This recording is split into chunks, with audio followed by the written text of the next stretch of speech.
توی چین یوها از رباتی رو نمایی کردن تو این چند روزه به اسم آیرون. شرکت شاپن ساخته. انقدر به آدمیزاد نزدیک بودش که مردم گفتن که این داخلش آدمه.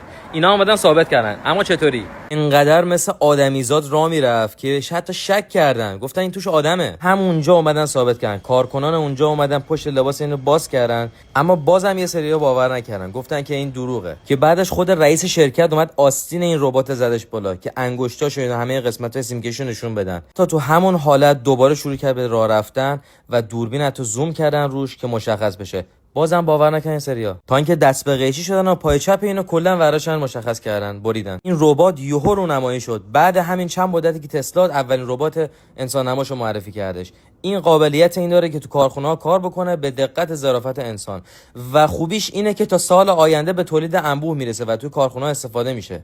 علم داره به کجا میره واقعا. انگشتای پا تو انگشتای دست این ربات طوری طراحی شده که عین مفصل انسان مونه. قابلیت اینو داره که مثل انگشت انسان انعطاف پذیر باشه. این ربات اصلا نیازی نیست برنامه‌ریزی حتی بکنه چون خودش با سیستم AI تنظیم میکنه خودشو و میتونه تصمیم گیری بکنه. فکر کنم ایلان ماسک یک شبه آسمونش به زمین اومد با دیدن این ربات. نظرتون راجع به چیه؟ فکر میکنین آینده ربات‌ها به کجا میره؟ برام کامنت کنید.